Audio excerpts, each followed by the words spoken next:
welcome to the Profit Wizard Show. I'm your host, Chris Hanlon. Today we're going to look at one of the most common reasons for a business startup failure. That reason is margins. I talk a lot about margins in my book, and for a very good reason. It's extremely important, critical to your business. Now, I'm going to be using an actual example today from one of my coaching clients. Don't worry, I've changed the names to protect the innocent. But even though this business may not be the same as your business, your challenge is to figure out how you can apply the same lessons to your business. So don't just assume that this is not for you just because you don't sell a physical product or whatever. Anyway, we're going to go through some numbers, so I'm going to cut away to that now. So let's have a look at this example then. Startup before it even gets afloat. Okay, so margins are important. I just want to reiterate this. Good marketing cannot overcome bad numbers. If the numbers in your business are fundamentally bad, it doesn't matter how good you sell stuff, you can sell yourself right into bankruptcy. Okay, so my initial concerns for the people I was consulting with is that they had priced at $13.50 for a 60ml bottle, which cost them $6 to make. Now, this is a problem because it gives you no wiggle room. This is a startup, and there's always mistakes made in a startup, and you need to be able to roll with some of those mistakes. Your distribution options are limited. There's no room there for a wholesale profit, and where some distributor can make a profit as well. There's what I call the owner-slave balance. At one point, you own the business, and the business is working for you, but if you don't do the numbers right, you end up working for the business and it owns you. You'll see what I mean in a minute. And I didn't think it was reflective of the product.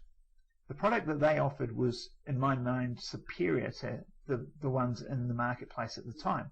However, they priced themselves mid to low in the market. If you've got the best product in the market, you should have the highest price.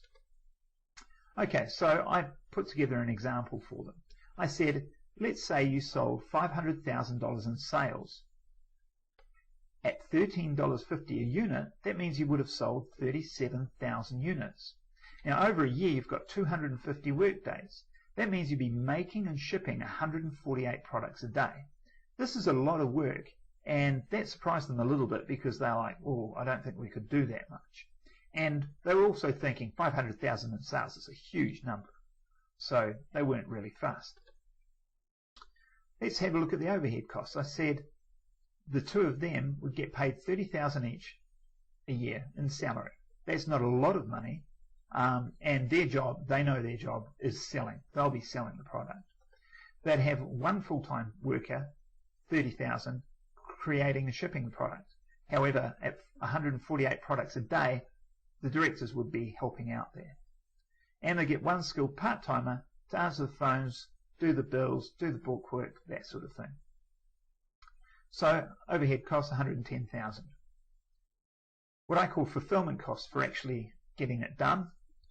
You've got your GST first of all, that comes off the top, and it's $500,000, 12.5% is $555.55.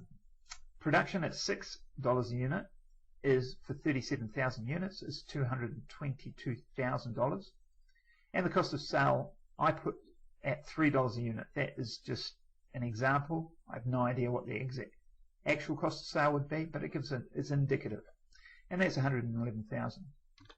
So there we look at it. We've got $500,000 in sales, an overhead of $110,000, fulfillment $388,555, total cost of $498,555. Their total profit from a year of hard work is $1,445. Now, they were impressed with $500,000 sales, but when they saw the total profit, they weren't so happy. This is what I'm talking about when I said the owner-slave balance. These guys would be slaves to their business, and they wouldn't be getting a lot out of it. So I said, what if we increase the price? Instead of $13.50 for a 60ml bottle at $6 cost, let's increase it to $25 for 100 mils at $7 cost. Now, I'm not sure that the cost would be $7, but this is the example.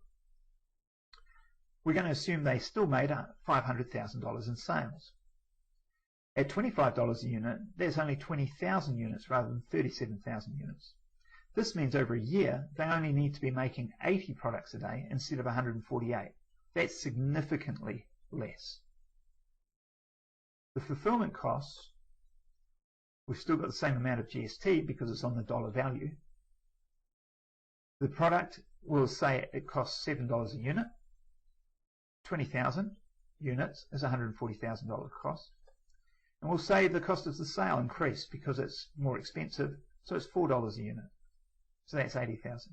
Total 275,555.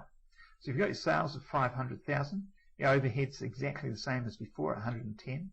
Your fulfillment 275,555, and your total cost there is $385,555, which means you've got a total profit of $114,445 for the same amount of sales just by improving your prices. Have a look at that.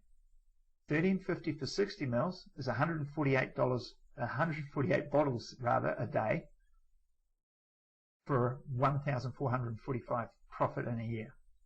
Whereas at $25 for 100 mils, it's 80 bottles a day, a lot easier to produce and a much better profit. So there you have it, the critical difference numbers can make in a startup business. Now, I know we went through those numbers pretty quick, so what I'll do is I'll make the PowerPoint available on the blog for those that want to have a look and see what the numbers were and take their time over it. And it is important to note as well that the numbers I gave were not real. They weren't the actual cost of production. Actually, that was quite close, but they weren't the actual cost of sale and things like that. They were what I'd call what-if numbers. They were guesstimates, estimates, close enough to be realistic. And they were there for comparative analysis.